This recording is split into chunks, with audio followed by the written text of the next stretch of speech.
சமீப காலமாக இந்த இசை பத்தி நெறைய பேசப்படுது இல்லைங்களா? இசை ஹலாலா? ஹராமா? என்று நெறைய மக்கள் வந்து ஹராம் தான் அப்படின்ற ஒரு நிலைப்பாட்டுல இருக்கும்போது, இப்ப புதுசா நெறைய பேர் வந்து அது ஹலால் என்றதுக்கான ஆதாரங்கள் இருக்கு அப்படின்னு சொல்லி பேசக்கூடியவங்களா இருக்கிறாங்க. குறிப்பா இமாம் இப்னு ஹஸமுடைய அவங்களுடைய அந்த முடிவுகள பத்தி பேசக்கூடியவங்களா இருக்காங்க. இப்ப கூட ரீசென்ட்டா சம்மில் மஜீத் அப்படின்னு சொல்லக்கூடிய சகோதரர் ஒருத்தர் பேசியிருக்கிறாரு. இன்னும் ஸ்ரீலங்காவை சேர்ந்த 1, 2 பேர் கூட பேசியிருக்காங்க. இவங்கலாம் நெறைய பேர் வந்து இந்த மாடர்னிஸ்ட் அப்ரோச்ல இருக்கிறவங்க. மாடர்னிஸ்ட் அப்ரோச்னா அது ஹத்தாசியூன் என்று சொல்லுவாங்க. அது ஒரு விரிவான தலைப்பு. ஆனா, இப்போ நம்ம வந்து இத பத்தி மட்டும் நீதமாக குரான், சுன்னா ஒளியில சஹாபாவுடைய அ ஃபஹம் அடிப்படையில நம்ம பார்க்க போறோம் இன்ஷா அல்லாஹ். ஸோ சகோதரர் சமீல் மஜீத் கூட ஒரு புத்தகம் அதை மேற்கோள் காட்டி பேசியிருந்தார். தமிழ்ல வந்து நலிமி ஒருத்தவங்க வந்து அத மொழிபெயர்த்திருக்கிறாங்க. ஸோ இஜ்மாவும் இல்ல அதுல. அதாவது இஜ்மா இருக்குன்னு சொல்லுவாங்க. இசை ஹராம்ன்னு. இஜ்மா கிடையாது. இமாம் ஷவுகானி அதற்கு ஒரு புத்தகமே எழுதியிருக்கிறாங்க. தவறாக இஜ்மா என்று நெறைய பேர் சொல்றாங்க. இஜ்மா இல்லன்னு சொல்லி. ஸோ இத்தகைய இந்த விஷயங்களை வந்து அளவுக்கு மீறி பெருசுபடுத்தக்கூடாதுங்க. அளவுக்கு மீறி பிறரை குற்றம் சாட்டுவது, அத பிரச்சாரமாக்குறது இதெல்லாம் செய்யக்கூடாது. ஃபால்ஸ் புரபகண்டாலாம் தவறான விஷயம். முஸ்லிம்களுடைய பிளவு, குழப்பத்திற்கு காரணமா அது அமையும் இல்லைங்களா? ஸோ ஆரோக்கியமான விவாதம் செய்யலாம். மரியாதையா கருத்து பரிமாற்றங்கள் செய்யலாம். இந்த கோபம், பகைமை மற்றும் இழிவான முறையில வாதிடுறது, இன்சல்ட் பண்றது இது மாரிலாம் பேசக்கூடாது. ஒரு கருத்த எடுத்து வைக்கும்போது அழகா நம்ம எடுத்து வைக்கணும் இல்லைங்களா? அல்லாஹ் சுப்ஹானஹு வ தஆலா சொல்றான், "உன்னுடைய இறைவனுடைய பாதையின் பக்கம் வந்து ஞானத்தோடு அழைங்க, ஹிக்மத்தோடு அழைங்கன்னு" சொல்றான். அழகான அறிவுரைகளோடு அழைங்கன்னு சொல்லி சொல்றான். சூரத்துல் நஹ்ல்ல. பெரும்பாலும் ஆன்லைன் சோசியல் மீடியால பார்க்கலாம். இது போன்ற கருத்து பரிமாற்றங்கள் வந்து ஒரு மரியாதை குறைவாக தான் இருக்கு. இல்லா மாஷா அல்லாஹ். ஸோ நேர்மையோடு, சகோதரத்துவத்தோடு விவாதிக்கணும் இது போன்ற விஷயங்கள.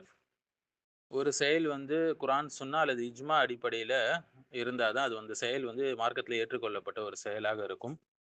ஷரியத்தில ஏற்றுக்கொள்ளப்பட்ட செயலா இருக்கும். ஸோ இசை, பாடல், நடனம் இது சம்மந்தமா பார்த்தீங்கன்னா, சமமா ஆதரவான பேச்சுக்களும் இருக்கு, எதிர்ப்பான பேச்சுக்களும் இருக்கு.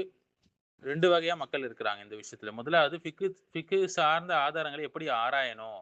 எப்படி சட்ட தீர்ப்பை எடுக்கணும்னு சொல்லி பேசக்கூடியவங்க. இது ஒரு சாரார். 2வது வந்து அப்படி ஆய்வு செய்யவே தெரியாது. பொதுமகன் இவங்கலாம். மார்க்க கல்வி ஆரம்ப காலகட்டத்தில படிக்கக்கூடியவங்களா இருப்பாங்க. ஸோ ஃபிக்ஹ் துறையில தேர்ச்சி பெற்ற அறிஞர்கள் ஒரு சைடு.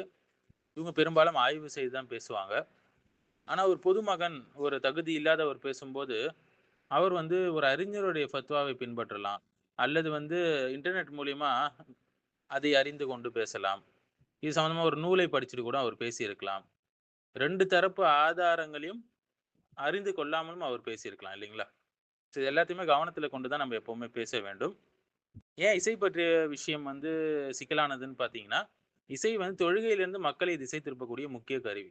அல்லாஹ்வை நினைவு கூர்வதை விட்டு தூரப்படுத்தும். உணர்ச்சிகளையும், ஆசையும் நல்லாவே தூண்டிவிடும். ஒழுக்கத்தின் மீது பாதிப்பை ஏற்படுத்தலாம் இல்லைங்களா? ஆனா ஒரு சிறுபான்மை அறிஞர்கள் தான் என்ன சொல்லியிருக்கிறாங்க, இத்தகைய தீமைகள் இல்லாத நிலையில சில வகையான இசைகளை கேட்பதற்கு அனுமதி இருக்குன்னு சொல்லியிருக்கிறாங்க இல்லைங்களா? சில அறிஞர்கள் அவங்கலாம் யாருன்று தெரியும். யூசுப் அல் கர்தாவிலாம் அதுல இருக்கக்கூடிய ஒரு அறிஞர். இன்னும் நெறைய பேர் இருக்கிறாங்க. ஸோ அவங்க என்ன சொல்றாங்கன்னா, இமாம் இப்னு ஹஸம் அவங்க சைடுல இருக்கிறாங்க. அவங்க சொல்லக்கூடியது என்ன, இசையை தடை செய்யக்கூடிய தெளிவான, தீர்க்கமான ஆதாரம் எதுவும் இல்லன்னு சொல்றாங்க. அவங்க வைக்கக்கூடிய ஆதாரம் என்னன்னா, ஆயிஷா ரலியல்லாஹு அன்ஹா அறிவிக்கக்கூடிய ஹதீஸ். அபூபக்கர் என்னிடம் வந்தாரு ரலியல்லாஹு அன்ஹு. அப்ப என்னிடம் 2 இளம் அன்சாரி பெண்கள் என்ன செஞ்சாங்க? ஆ ஒரு போர் சம்பவங்களைப் பற்றி பாடிக்கொண்டிருந்தாங்க. அவங்க வந்து ப்ரொஃபஷனல் பாடகர்கள் அல்ல என்பது போல அந்த ஹதீஸ் வரும். ஸோ அல்லாஹ்வுடைய தூதருடைய வீட்டிலே ஷைத்தானின் இசை கருவிகளான்னு அபூபக்கர் ரலியல்லாஹு அன்ஹு கேட்கும்போது, அது ஈத் நாளாக இருந்தது. அப்ப ரசூல் ஸல்லல்லாஹு அலைஹி வஸல்லம் வந்து ஒவ்வொரு சமுதாயத்துக்கும் ஒரு பெருநாள் உண்டு. இது நமது பெருநாள் சொல்லியிருந்தாங்க. அந்த ஹதீஸ் வரும். இது வந்து இசையை அனுமதிப்பவர்கள் வந்து நபி ஸல்லல்லாஹு அலைஹி வஸல்லம் பாடல தடை செய்யல அப்படின்னு சொல்லி ஆதாரம் காட்டுவாங்க. சில சஹாபாக்கள், தாபியீன்கள் வந்து பாடல் மற்றும் இசையுடைய அனுமதியை சுட்டிக்காட்டக்கூடிய சில அறிவிப்புகளும், ரிவாயத்துகளும் வருது. ஆனா அந்த அறிவிப்புகளுடைய நம்பகத்தன்மை, அதில இருக்கக்கூடிய உண்மையிலே இசைக்கருவிகள் பற்றதா? அல்லது வெறும் வாயால பாடுறத மட்டும் பத்தி பேசுதா?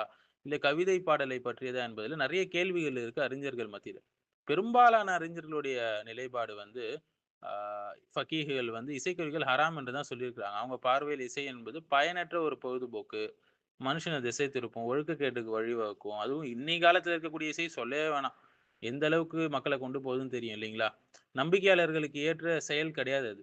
ஸோ மக்கள் பெரும்பாலும் இசையின் மூலம் தவறான எண்ணங்களுக்கும், தவறான செயல்களுக்கும் தூண்டப்படுறாங்க. அதுல ஒரு ஹதீஸ் நமக்கு தெரியும். சஹீல் புகாரில உம்மத்துல சில பேர் வருவாங்க. அவங்க விபச்சாரம், பட்டு, மதுபானம், அப்புறம் இசைக்கருவிகள்லாம் ஹலால்ன்னு அறிவிப்பாங்கன்னு சொல்லி. இப்போ நெறைய ஹதீஸ்கள் நம்ம படிச்சிருப்போம். ஸோ திருமணங்கள் மற்றும் ஈது போன்ற சந்தர்ப்பங்கள் தஃப் அடிப்பது. அது ஒரு வகையான மியூசிக்கல் இன்ஸ்ட்ருமென்ட்டு. தோல் இன்ஸ்ட்ருமென்ட்டு. அ அது வந்து அது வந்து அனுமதிக்கப்பட்டிருக்கு. சின்ன ஒரு மேளம் வந்து அனுமதிக்கப்பட்டிருக்கு. திருமணம், ஈது, பயணம், கடினமான அல்லது ஒரே மாதிரியான உழைப்பு போன்ற நேரங்கள்ல சில அறிஞர்கள் இன்னும் எக்ஸ்டெண்ட் பண்ணி இத அனுமதிச்சிருக்கிறாங்க. ஒழுக்கமான பாடல்கள், முணுமுணுக்கிறது, கவிதை, பாடல் இது போன்ற விஷயங்கள சிலர் இன்னும் கொஞ்சம் எக்ஸ்டெண்ட் பண்ணி அனுபவிச்சிருக்கிறாங்க. சில ஃபக்கீஹ்கள் வந்து இதுல இஜ்மா இருக்குன்னு சொல்லியிருக்கிறாங்க. ஆனா சில அறிஞர்கள் அந்த இஜ்மாவே இல்லன்னு சொல்லி அத எதிர்த்து புத்தகங்கள்லாம் எழுதியிருக்காங்க. இமாம் ஷவுக்கானி அதுல ஒருத்தவங்க. ஏன்னா இசை கருவிகள் வந்து பார்த்தீங்கன்னா, அதனுடைய உண்மை நிலை வந்து பெரும்பான்மையான அறிஞர்களுடைய கருத்து தான் இருக்கே தவிர, இஜ்மா கிடையாது. ஆயிஷா அவங்களுடைய ஹதீஸ் பார்த்தீங்கன்னா, இளம் பெண்கள் அவங்க தடை செய்யப்பட்ட இசைக்கருவிலாம் பயன்படுத்தல. அவங்க பாடியது வந்து ஃபுஆது போருடைய வீர சம்பவங்களை பாடுனாங்க. பாடலுடைய உள்ளடக்கம் வந்து அனுமதிக்கப்பட்டதா இருந்தது. அவங்க வந்து ப்ரொஃபஷனல் பாடகிகளும் அல்ல. நடனம் பத்திய விவகாரம் பார்த்தீங்கன்னா, வீடியோல வருது இப்போ. சரியத் ரக்ஸ் என்று சொல்லுவாங்க. அதாவது வளைதல், அசையறது, மீண்டும் நேராக நிற்பது, இது போன்ற உடல் அசைவுகள் குறித்து ஃபகீஹ்களிடையே கருத்து வேறுபாடு இருக்கு. ஒரு குழுப்பினர் குறிப்பாக ஷாஃபியாக்கள் வந்து அதை முபாஹ் என்று சொல்றாங்க. மற்றொரு குழுவினர் அதாவது ஹனஃபிகள், மாலிகிகள், ஹம்பலிகள் வந்து அதை மக்ரூஹ் என்று கருதுறாங்க. ஆனா அனைத்து அறிஞர்களுடையும் கீழ்க்கண்ட சூழ்நிலையில பார்க்கும்போது நடனம் ஹராம் என்பதை ஏற்றுக்கொள்றாங்க. எந்தெந்த சூழ்நிலைனா, பெண்கள் ஆண்களுடைய முன்னிலையில் நடனம் ஆடுறது, பாலியல் ஆசையை தூண்டுற வகையில இருக்கிறது, கவர்ச்சிகரமான கூடியதாக அது இருப்பது, பாலியல் உணர்வை தூண்டும் வகையில இருப்பது. ஸோ இது வந்து பெண்கள் மற்றும் பெண்களின் முன்னிலையில் ஆடினாலும், அல்லது ஆண்கள் ஆண்களின் முன்னிலையில் ஆடினாலும், தூண்டுதல், ஒழுக்கக்கேடு போன்ற அம்சங்கள் இருந்தா இது வந்து தடை செய்யப்பட்டது. ஸோ ஆண்கள் பார்க்கக்கூடிய இடத்துல வந்து ஒரு பெண் ஆடுறது வந்து ரொம்ப தவறான ஒரு விஷயம். குறிப்பா Facebookல இப்ப நெறைய பேர் அப்படி ஆடிட்டு இருக்கிறாங்க. ஒரு மூமினான பெண் வந்து வெட்க உணர்வோடு இருக்கணும். இது போன்ற விஷயங்கள்ல ஈடுபடக்கூடாது. ஸோ பலமான கருத்து அது ஹராம் என்பது. பலவீனமான கருத்து தான் அது ஜாயிஸ் அனுமதிக்கப்பட்டது என்பது. ஸோ சுருக்கமாக சொல்லணும்னா, அல்லாஹ்வுடைய உதவி கொண்டு நமக்கு முன் வாழ்ந்த அந்த பெரும் பெரும் அறிஞர்கள் வந்து குழப்பங்களுடைய கதவை மூடிட்டு போயிருக்கிறாங்க. அவங்க நம்மள விட தக்வா உடையவங்க, நம்மள விட மார்க்க அறிவு கூர்ந்தவங்க, நம்மள விட ஃபஹம் அதாவது அந்த அண்டர்ஸ்டாண்டிங் அதிகமா உடையவங்க. ஸோ எதையுமே அதெல்லாம் கவனிக்காம நம்ம அந்த கதவுகளை திறப்பது வந்து குழப்பங்கள் வர்றதுக்கு காரணமாயிடும் இந்த உம்மத்துல. ஏன் நம்ம கனவுலயே நினைக்காத சில இடங்களுக்கு கூட அது கொண்டு போயிடும். ஒரு பழமொழி பொதுவா சொல்லுவாங்க. நரகத்துக்கு செல்லக்கூடிய பாதை வந்து நல்ல நோக்கங்களால் அமைக்கப்பட்டிருக்கு என்று சொல்லுவாங்க இல்லைங்களா? ஸோ இஸ்லாமிய சிந்தனையுடைய நவீன ஓட்டத்தை புரிந்து கொள்வது ரொம்பவே முக்கியம். அதனுடைய சில கதவுகளை மூடியே வைத்திருப்பது நல்லதுன்னு நான் நினைக்கிறேன். அதனுடைய சாவிகள் யார்கிட்ட இருக்கோ, அவங்க மட்டுமே அந்த கதவை திறக்கணும். அந்த அறிஞர்கள். நம்ம பெரிய பெரிய இடத்துக்கு போயிட்டோம், நிலாவுக்கு போயிட்டோம், பல பல நிலப்பரப்புகள தாண்டி சென்றுட்டோம் என்பதற்காக, சில மூடிய கதவுகளை மீண்டும் திறக்காம இருக்கிறது தான் நல்லது. ஆனா சிலர் திறக்க நினைக்கிறாங்க. அல்லாஹ் அவங்களுக்கு ஹிதாயத் தரணும். ஏன்னா சில கதவுகள் நமது நன்மைக்காக தான் மூடப்பட்டிருக்கலாம். அவற்றை மூடியவர்கள் நம்மை விட அதிக ஞானம் உடையவர்கள். நம்ம ஏற்கனவே பார்த்த மாரி. ஏன்னா நவீன மனிதர்களுடைய அறிவு, நவீன ஆலிம்களுடைய அறிவு எப்போதும் முன்னோர்களை விட உயர்ந்தது ஆவாது. இப்படி நினைச்சு ஒருத்தர் அத புறக்கணிக்கிறார்ன்னா, அது ரொம்ப பெரிய ஒரு அகந்தையாகத்தான் இருக்கணும். இதுதான் சமநிலையான ஒரு நிலைப்பாடு. அல்லாஹ் சுப்ஹானஹு நம்ம அனைவரையும் ஃபித்னாக்கள்லேருந்து பாதுகாக்கணும். கருத்து வேறுபாடுகளை அலசி ஆராயும்போது சகோதரத்துவத்தை எப்போதுமே விட்டுக் குடுத்துறக்கூடாது. இது நடுநிலைமையான நிலைப்பாடாக இருக்கும் என்று உங்கள் முன்னாடி சமர்ப்பித்திருக்கிறேன்.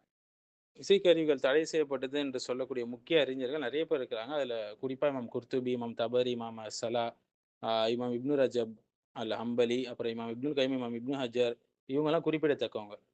ஸோ அல்லாஹு அலம் அதுதான் வந்து ராஜிஹான பலமான கருத்து.